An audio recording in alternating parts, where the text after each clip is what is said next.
morning has broken. And we're your consecrated hosts. Consecrated by holy orders, Father Jeff. Consecrated by baptism, Jonathan. Today is April 21st, Tuesday. Amen. Father Jeff, look at this. Happy haircut day. Oh my goodness. Look at that, Jonathan got a haircut.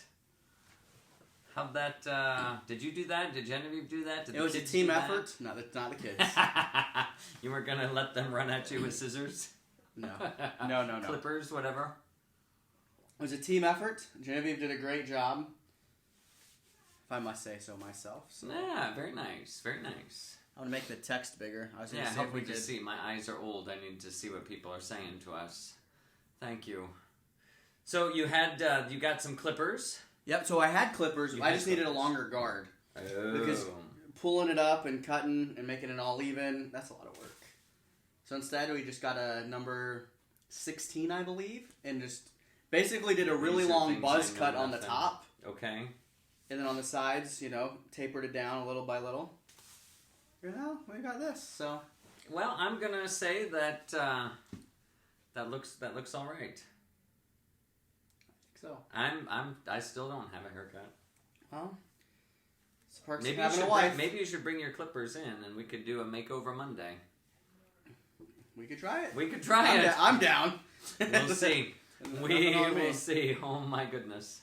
I think I'll just go to wearing hats before too long, and put on my collection of ecclesiastical hats and cover up the long hair as it starts to crawl down my neck. No, all the compliments to my wife. She did a great job. She was scared. I can imagine. Oh no, the guard fell off. Yeah, there so many things could go wrong. So many things that could go wrong. And normally, if we were quarantined, I wouldn't care because no one sees you. But here you're putting your face out there for in front everyone of the tens of people. The tens of people, the dozens of people who watch our show. And thank you for watching our show. It's so good to have you from all over the place. I see friends of mine from Columbus and from Hardington and from here in Omaha and Gretna and from Houston and from all over the place. So it's so good to have you all with us. Remember, help us out. Follow us on Facebook. So we have to go to our page to do that. Like this page, like this video, and share it right now. Share it right now so all your friends can see it. Share all your friends. Say, subscribe on YouTube. All the fun things. All that wonderful stuff. Help us out. I don't know where we are with our YouTube subscriptions. We've got a lot of work to do. So if you guys know how to make bots and make artificial followers, don't do that because that's probably not the right thing to do. That's probably not the right thing to do. But the better thing to do would be tell your friends. Tell your friends. Tell your family. Tell your mama. Tell your papa. I suppose you have to have a YouTube account. A Gmail account. You have to have just a Gmail. Just a Google account. Oh, it doesn't have to be... Okay. And then you can subscribe to YouTube. Subscribe to our YouTube page. Subscribe to the YouTube page. And then you get notifications when we do things. Yep, you can turn on the little bell, and that'll notify you whenever we post anything new. Absolutely. Which will be good for now and after all of this is done. And we're starting to do more stuff. We've ordered lights. Father Jeff's really gotten into this. We really want to do like studio production stuff here and come at you in your homes. So you don't always have to come here. You still have to come here for church once things open up again. But like for all the learning and all of the stuff. And Kate is correct. Facebook does seem better than YouTube. But here's the deal. That if we can get more subscribers on YouTube, if we can get 1,000 subscribers on YouTube, then we can stream right from the phone. And it will have a much better quality. So until we get a number of... right now we're just using a stupid little webcam. And that's why the pixelation and the webcam's not meant as good. YouTube to is be not as about crisp. this close, right? And we were filming a huge room. If I were on webcam, I would be like this, and that webcam would be like in my face. But when we're not doing that, it's like I'm far away, and so it's Did you know this tablecloth was water resistant? Of course. I spilled a little water and there was beat it up. It just beat it up. It's because I treated it. I knew that you were going to spill. Yeah. But, yes, please tell your friends, tell your family. So anyone, everywhere. 366 more people to get us to our 1,000 so that we can give you better video on YouTube. And if not, we will probably at some point just start cutting YouTube off, and then posting video to YouTube, because it's hard to live stream YouTube. It's a more difficult process. That gives us more problems than Facebook. Sometimes we go live and it beeps, and live's not enabled for whatever reason, so we have to start the process over again. Holy moly. But anyway, so keep it going. We don't want to spend too much time on that. You all know the routine. You got it. You know it. We have a lot of good ideas coming here at us. We've had a number of people requesting that our seminarian Thomas make an appearance here. So we'll have to bring him on to the morning show one of these days. He technically still is in class. They're doing remote learning. Even though he's at home, the university, the seminary is still doing remote learning. So I don't know what his morning schedule is, but I will talk to him today and find out. And then maybe we can get Thomas Mattia on here to kind of fill us in on seminary life and what it's like to be a seminarian these days, especially now that it's distanced. Right. And just he'll be graduating from college this coming month, and then getting ready to go off to a major seminary, theology. And he actually is asked to get let out of class a little bit early so he can come help with Mass. That's right. Because class ends at noon, which Mass starts at noon, and he can't bilocate yet. Right, so he rushes on in. He comes flying in. And Susie, you don't have to move towards YouTube. Just subscribe to YouTube, because that quality is still lesser. Absolutely. And so subscribe until we get 1,000, and then all systems go. Just subscribe to it. See, here's the technological issues, but I'll take care of that. This TV that we have in here has always been a little bit possessed. Always a little possessed. And so... So I think that, you continue watching on the best platform that you have, and just know that if you subscribe to both, if you like us on Facebook and subscribe on YouTube, that just helps us with our numbers and helps us do things. So, anywho, we had some questions left over from yesterday, Jonathan. And one of them... So yesterday, we were talking about the chalice and the purificators and the linens and the veils and all of those sorts of things. And someone asked the question about, how do you clean the purificators and the corporals and all of those things? You just throw them in the laundry, right? Well, kind of, sort of. But not we've got some wonderful ladies here at the parish who take turns laundering the linens. And so, basically, once they're used, they should be rinsed out first. And so, we rinse the purificators, we rinse the corporals, and then that water, it's desirable to pour that first water directly into the earth. Again, because once the precious blood has dried, it's no longer the precious blood. But it was. So that stain that's left on the purificator, that is not the blood of Christ once it is dry, because wine is not dry. This is no longer wine. It no longer holds the form or the image of wine. Therefore, it's no longer the precious blood. But nevertheless, it's hard to delineate when exactly that stopped happening. So we launder them with care, and then once that first rinse is done, then they are laundered kind of like normal. So you can put them in the wash machine then and wash them and then iron them. And I like a good heavy starch on them to hold their otherwise you get floppy linens, and you don't want floppy linens. Not on the altar. Not on the altar. You want things to be nice and crisp and good. Joyce talked about, a couple people, Anne and Joyce talked about looking at vestments, and we'll do that. We got lots of days ahead. We didn't bring any in today, but we'll talk about those sorts of things because they're all very interesting. You see these things, and especially as you're close to now that when live streaming Mass and you're up close and personal, and there aren't all the distractions around you, you get to see, you might notice things like, look at that, what's that, how'd that at? Or when they were on display for the Eucharistic Miracles exhibit that we had in December. We displayed them, and you got to come up close and personal with some of those vestments, so we'll take a look at that. Today, April 21st. It's the first day in several weeks now that we've actually had a Saints' Day in the general Roman calendar. And that means that you just use them during the Mass in some way? Yeah, so the calendar of saints, every single day, it's like when a saint is canonized, he or she is assigned a feast day, a day that the church on earth remembers that person particularly. Right. Typically, that day, we'd like to choose a significant moment in their life, usually the day they entered into eternity. So the day of their death becomes their feast day, typically. Doesn't always happen.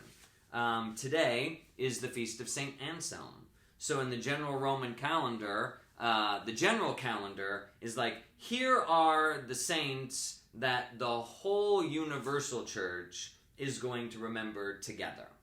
So of all of the thousands of saints that there are, there's only 26 days, depending on the year, that you can't fit all of those saints in every single celebration. So there's, 100 or so that are celebrated by the whole church at liturgy, so during Mass, in the Liturgy of the Hours, things like that. So today, St. Anselm. Well, who was St. Anselm? Well, he lived about 1,000 years ago. I think he was born in 1033. So, that's 1,000 years after Christ, and 1,000 years later, here we are. So he was born in the Roman Empire, and then made his way as a Benedictine monk up to England. So he was the first Archbishop of Canterbury, and he really ingrained the English Catholicism, and he's known for his philosophy and his theology. In fact, it was his Faith and Reason. Faith and Reason. Fides quaerens intellectum. Perhaps you've heard that. Maybe not. Maybe. If you speak Latin or if you know these things, fides quaerens intellectum, that faith-seeking understanding. Theology is faith-seeking understanding. Why do we study our faith? Because we want to understand it. Sure. We don't just want to know it. We want to knowing it all. Right. But it's understanding. It's one of those gifts of the Holy Spirit.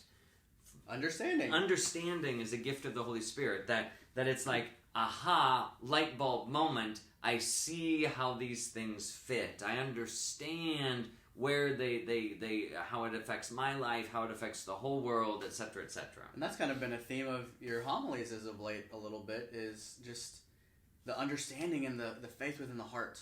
Yes. And not just the head. You can know all the things. I mean, that's the Pharisees. That's important too. But that's what the Pharisees did back in the day, was they knew the things and they did the things, but it was more of show, and it wasn't, they didn't internalize it. It wasn't internalized. So, I think the church always kind of, and every individual within the church always struggles and finds him or herself in that tension. That on the one hand, we want to have an experience of faith. We want to embody the faith. We want to know God's love. Right. But on the other hand, we need to understand our faith. We need to be able to grasp our faith. We need to be able to explain our faith. So we're always kind of going back and forth between the head and the heart. There were those folks that grew up in a generation previous to me. Their religious upbringing, their catechesis, their CCD was, here's your Baltimore Catechism. Learn what the faith is and be able to recite it. Right. Even if you didn't really understand it or care about it.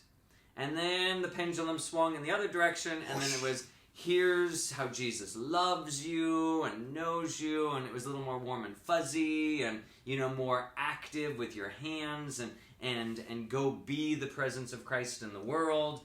And that was great. But now it's like, but do I really know what I'm doing? So you either know the faith and have no love for it, you love but don't have knowledge. And I think it really is. One seminary professor told us once that this 12 inches is the longest distance you will ever travel in your entire life. Amen. I've heard that as well. From head to heart, moving from heart to head. That's a long journey. Well, it's just the ultimate struggle, right? Because what the heart tells you, especially with faith, some of the things that we feel the most are the most incomprehensible. Yeah. And it's kind of a battle, but faith is a mystery. It's a mystery. But yet it's a mystery that we want to keep diving more deeply into. How do I get deeper and deeper into this mystery? Yeah. And that's I think St. Anselm is a great model for us today, that it is faith seeking understanding. We want to understand that faith. And it's a both and. It's a both and. St. Thomas Aquinas spent one of the greatest philosopher theologians the Catholic Church has known. He wrote gobs and gobs on theology and thinking it through and all of these things. And when he finally was finished with it, he looked at all of this stuff. He kind of looked at God and he said, everything I have written is just straw in comparison to the love of God. And it's like all of that great intellect is wonderful and necessary, but in comparison with love and charity, nothing. Yeah. So my University of St. Thomas down in Houston, we have the academic mall, and so that's where most of the academic buildings are. On one end is the library, the Reason. Mm-hmm. The other end is the chapel. Ah. And so you kind of use the architecture and the design of the whole campus. Cool. Faith and Reason, and then everything in between. That's awesome. So that was an easy way to just conceptualize. Yeah. Yeah, when we can use the arts and architecture and things like that to help communicate stuff, that's what we have to do. And we that have makes to find ways of communicating these things. Yes. So about communicating these things. I mean, isn't that really what evangelization is all about? It really is. It's a big word. It's a scary word. I think even still to many Catholics. It's so misunderstood. It is misunderstood. What do you think? What do you think, Jonathan? That when people hear evangelization, what is it that they immediately think we're talking about? They think of the great preachers. So they think of someone like, I can't think of his name right now because I'm put on the spot. But what? Billy Graham. Billy Graham. They think of Billy Graham, who's just this loud and kind of obnoxious guy speaking the faith, seems to know. Or Jerry Falwell. Yeah, or someone on seems TV. to know a whole lot because they know seemingly everything about the faith. So they're experts in the faith. Or they're professional preachers. Preachers. Yeah, that's his job. He professionally preaches, and he keeps asking you for your money so he can preach more. Right, and they're really good at it. But some of the best evangelists I knew were introverted people that would have hated speaking in front of a large crowd and didn't know a whole lot, actually. It was more of that heart with some knowledge, because you have to have some. You have to have both. Or knowledge, but then to lead someone, evangelizing is just leading someone. You're helping them to understand. Sure.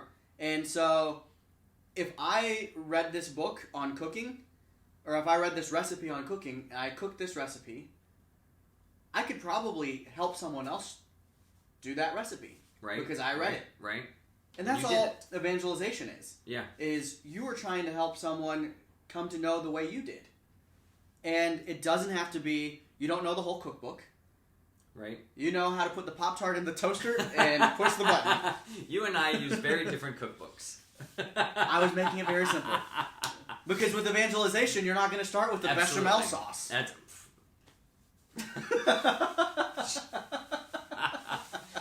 Fine, whatever. Evangelization. I like to go deep into the root words and what does evangelization mean? And it really is a Greek word, and it's a Greek compound word, and literally it means to say good things, to announce good things. It's good words in a sense. That's what evangelion means. It's a good word. It's speaking good. And so when we evangelize, it really is speaking about the good news. I mean, that's why the gospel is called the good news. The evangelists, the writers of the gospel, were those who announced a good news. So when we evangelize, it really is asking the question, how have I encountered good in Jesus Christ? Right. How has God or Jesus affected me and made it good? And that's really all evangelization is. It's how has God impacted my life? How has he impacted my life? How has he changed me? How has he changed me? And then that is it. You don't have to know who the church doctors were. You don't have to know any of those things. Those are good things to know. Absolutely. But it's not necessary. But can you bring someone to Jesus? I mean, I think a perfect example of evangelization is what Andrew did for Peter. That in one of the Gospels, Andrew is known as the first called. Mm-hmm. That he and Philip were disciples of John the Baptist. And they saw Jesus at the baptism, and John revealed to them, "Behold the Lamb of God." And then Andrew went off to fetch his brother Peter, basically to say, "We found someone that you need to go meet." And so, incidentally, in the Litany of Saints, that's why St. Andrew is mentioned, and not all of the 12 apostles, like the litany that we do every evening. Saints Peter and Paul, St. Andrew is the next one that's mentioned, and then St. John. Cool. So these important figures, that Andrew is the first called. And so he, not only is he called, like John evangelizes him, "Look, it's the Lamb of God." Andrew turns and evangelizes Peter, and then Peter becomes the fisher of men. Right. Who evangelizes the Gentiles, or the Jews. Paul to the Gentiles, Peter to the Jews. That's so cool. Yeah, so that's really evangelization. Just share Jesus. Like, this is how I came to know Jesus. This is what Jesus is for me. We've talked about those God moments that people have. Absolutely. You know, every day God is revealing himself to us in many ways, and we miss most of them. But if you just share your God moments with people every day, it can just be one thing. It can be something pretty seemingly insignificant. Yeah.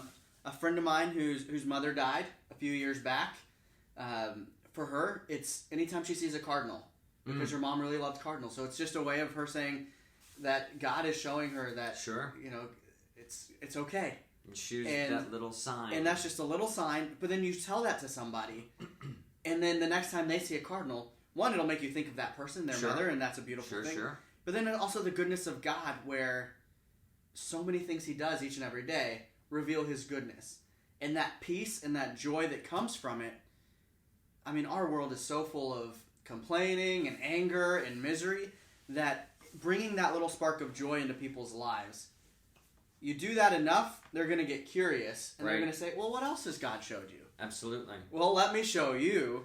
And then you invite them in. But you need to be able to know what God is doing. Right. And so part of that is like, I have a sense of who God is and what he's doing in my life, which means I'm taking time.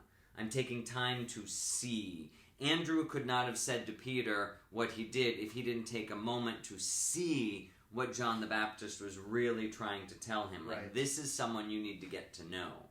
And it's these moments that it's like, in my prayer, in my quiet, I think that's one of the blessings of this time of, you know, kind of everything coming to a screeching halt. That there is a blessing in there that calls us to slow down, to take a little more time. How many of you would be watching this if life was happening and running at full speed and going forward? You know, we just need to take time. Right. And I need to read. I need to pray. I need to study. I need to think. And if you don't take the time, or if you don't allow those moments to happen, you're not going to recognize God working in your life, most likely. Because I guarantee our work will always want to crowd everything else out. For sure. Whatever work we have to do, whatever's on our schedule, whatever things need to get done, that's all. They're always going to be there. Mm-hmm. And if we give them, the more and more we give them, the more and more those things will take from us. And we just don't have time then for leisure. We don't have time for study. We don't have time for prayer, because I've got all of this work and all of these commitments that I have made myself believe are so integral to my life that I have to do all of those things before I can get to any of these other things. So I love the example from Mother Teresa, when her sisters came to her and said, "Mother, we don't have enough time to do everything we need to do." So she said, "We need to pray an extra hour then." Right. It's counter to everything that we believe and think. Waste time with God. But if we give time to God, He multiplies that time. Right. And it might not be in the way that we want it to be multiplied or think it should be, but I guarantee you, if you spend an extra 10 minutes in prayer, an extra 30 minutes in prayer, and do it consistently, you might not feel it at the beginning, but if you go a month and look back, right, you will see a huge difference in your life. Right. Right. Yeah. It is. It really is about, our society today is so much about multitasking. Like, how many things can I do at once? How many things can I have going on at once? How many burners can I have burning at once? And sometimes that's fine. It's fine, and we need to do that. But we also need to create some kind of rhythm. And I think the monastics really found out about that. They really have something to teach us, that there's a balance between work and prayer and time on and time off. And it's maintaining that kind of rhythm that's important. And that is at the heart of evangelization. It's at the heart of evangelism, because that helps you know who Jesus is. And you can't give what you don't know. Right. If you're supposed to be a font, but you don't have water, you're just dead. Yeah. Now, evangelization often gets confused with apologetics. Yeah. Like, apologetics is a whole different thing. Apologetics is defending the faith. And that goes all the way back to the second century, the first and second century, when those early Christian fathers and those early Christian writers are facing the objections from the Jews and from the pagans. And so there really were two enemies at the time, that these were the people that were trying to pick apart the gospel message. They're trying to pick apart Jesus Christ, trying to pick apart the faith. And so some of these great intellects of the early church were known as apologists. And apologia is to defend against something. Right. It's not just, hey, I think I'm going to go out and start defending things. Apologetics is a response to something. And so there's an attack, and someone steps up to do the response. Right. And these are the people who, apologetics then is, okay, let's use the power of reason to think through these things, to explain these things, to better understand these things, whether you're coming at me from the Jewish non-Christian, because in the early centuries, there was a lot of anti-Jesus. Right. And then the pagans, who didn't like this idea of the monotheistic God, the triune God, whatever. And so you had to speak to kind of both of these different realities. Yes, we believe in God, but you've bent him over this Jesus Christ person, and we don't like that. Or, no, this Christian lifestyle conflicts with my life of sensuality and pleasure that I have as a pagan non-believer. And so we have to be able to explain both of those things. Right. And as Christians or Catholics, we don't have to be the greatest apologists. No, it's not for everybody. It's not for everybody. It's good. St. Peter reminds us, though, that we have to be able we should be able to give a reason for the hope that we have. Right. And that's something that we hear from him. So we should be able to respond to someone who has questions for us. We don't always have to be able to argue back and to defend. Maybe sometimes your answer to those people who come at you is, stop coming at me. What's your game? Why are you on the attack? Kind of throw it back at them. It's like, why are you attacking? What's unsettled in your heart? Right. Flip that table on them. Or just say, you know what? I am not an apologist. I am not a defender. I'm a believer, but here's someone who I know is a defender. And you can say, why don't you contact this person, or watch this person's videos, or, I'll get you together with so-and-so, and we can have a good conversation about that. And a lot of times that's actually the better response. Right. Because they can say it more eloquently, in better words, in a more graspable thing. Yeah. And it's just, then you're not in this back and forth, because a lot of times that's what happens, is you're argumenting against each other. It just gets a fight. You talk about Mary and why she was the mother of Christ and why she was a virgin and all these things. And then they say, well, what about the other saints we worship? It's like, well, we don't worship saints. well, what about the Eucharist? How's that and then you're Everything, actually not random. getting anything done. You're not getting anything accomplished. You're just kind of glancing blows. And that's when you say, oh, I get it. You don't really want to understand. You just want to be belligerent and polemical. You just want to fight. Now I know you. And then that's just a waste of your time. Right. Because you're not going to get anywhere. No.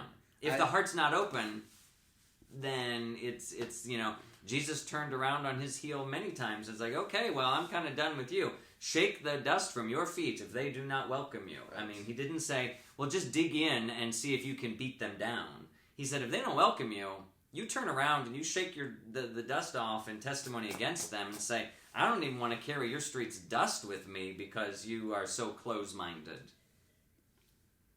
The other mistake I think that people kind of mess up with what evangelization is. You have evangelization, you have apologetics, and then you have this idea of proselytism. Oh, proselytism. And what is proselytism? Again, it's an old Greek word that it literally means a newcomer.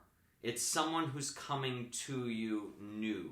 And so originally it described those Greeks, those pagans, who were new to the Christian faith. They were kind of your proselytes. Okay. They wanted to be converted, and so they were asking for it. So evangelization is me going out to someone, and announcing the good news. Right. Proselytism originally was someone coming to you and saying, tell me more. Seeking you out. It was really seeking. So looking for it. My, how things have changed. My, how things have changed. Because now proselytism is generally understood as, I want to convert you, not necessarily give you the good news. I just want you to think like I think. I want to make you more like me. It really tends towards manipulation. It's not truly conversion. It's now towards manipulation, because most proselytizing doesn't start from the person asking the question. If someone comes to you and says, tell me about this Jesus, tell me about the Catholic faith because I'm interested, that would be a true proselytism. But you going out and saying, I want to tell you about the Catholic faith and why you should be a believer, that is a violation of a person's freedom of choice and freedom of religion. Well, a lot of times we see those people on the milk crates. Yeah, the milk crates trying to beat the faith into you. They're on the corner of, when we went Arch Omaha Unite. Yeah. As we were going in, there was this guy out there telling us why so many people are going to hell and all these things. And so that's the manipulation of, if you don't listen to me and believe what I believe, you're going to go to hell. Right. And I don't know you from Adam. And why would I ever believe or do anything? It looks like a crazy person. Absolutely. It's not built on relationship. No, it really is built on fighting. And if you approach evangelization from a place of tension and a place of fighting, you are not going to convert the hearts of others. No, and then there's no follow. So much of evangelization is that relationship, which means you're investing and following up with people. Right. That guy on the milk crate, he's talking to thousands of people, and if he never sees them again, he probably doesn't care. Right. He's not investing. He's not having a relationship. And this is the difference. Someone might say, but Father, what about St. Boniface? Because St. Boniface was kind of an in-your-face, belligerent sort of preacher. He goes to the pagans and he says, I see you're worshiping this tree here. Well, give me that axe, and he cuts down the tree right in front of them. It was their sacred tree, and it was like giving them the big middle finger and saying, there you go to your gods. That seems to be in-your-face belligerency. I mean, that's an example. But Boniface planted himself there and said, I am going to be with you people, and I am going to walk this journey with you. It wasn't just, let me fight you. He was evangelizing because he preached the good news of Jesus' and also, death that and approach is not for everyone either. And it's not for everyone. St. Patrick took a completely different tack. He's like, you guys enslaved me? All right, I'm going to come back and win you over to Christ by being your slave. There's so many great evangelists. St. Francis Xavier going over, baptizing thousands upon thousands, where they had to hold his hand up. That's amazing. The witness of the saints. But then there's the much lesser known evangelists, where we have the reason you are a part of the faith is because someone evangelized to you. That's right. We would not be here if it wasn't for that. So whether it was your parents, a teacher, a cousin, whoever it was, a friend, a priest that happened to pass through your life, for a couple of years, maybe. I'm just saying. Maybe wore glasses. Maybe had a morning show. They had a morning show. Who knows how it happened? But exactly, you are here because someone evangelized to you, and it might not have been this great. It probably, most likely, it was not this huge radical encounter. Right. Where it was ordinary. They floated across a river and pulled you out. That doesn't happen. That doesn't happen. Doesn't happen. Evangelization is relational. It happens little by little. It takes a long time. Lots of little seeds planted. Most of them don't take, but those few that do and germinate, Absolutely. and that's where the beauty of the faith comes. It's simple. It really is simple. Knowing your faith, loving your faith, and serving. So keep those questions coming, because it's been great. We're keeping a list on the side there. We're writing this stuff down so that we can address these things as we go forward in the future. And there is a future that I know. We don't know what anything looks like after April 30th. I mean, we've got these government regulations here in Nebraska, at least, up until April 30th. And then we have no idea what's happening after that. Will groups begin to gather in larger numbers than 10? Will churches be open for public celebrations of liturgy? We don't know what's going to happen yet. We have to wait. But we also understand that this is going to be a gradual coming back to life. That not everybody is going to be able to come out of the woodwork and be in public settings again. And some of you are still going to be stuck at home. Right. Particularly if you're older or compromised in your immunities or whatnot. And so we still want to provide something so that we are connected. The summer tends to be a slower time anyway for the church and for what's going on, but we don't want to leave people alone and hanging. So some things will continue. Some things will continue in a different way. Right. We don't even know what this looks like yet. We don't. Today is the 21st of April. And that's what we're focusing on today. Right. And we will continue, even after all of this is over.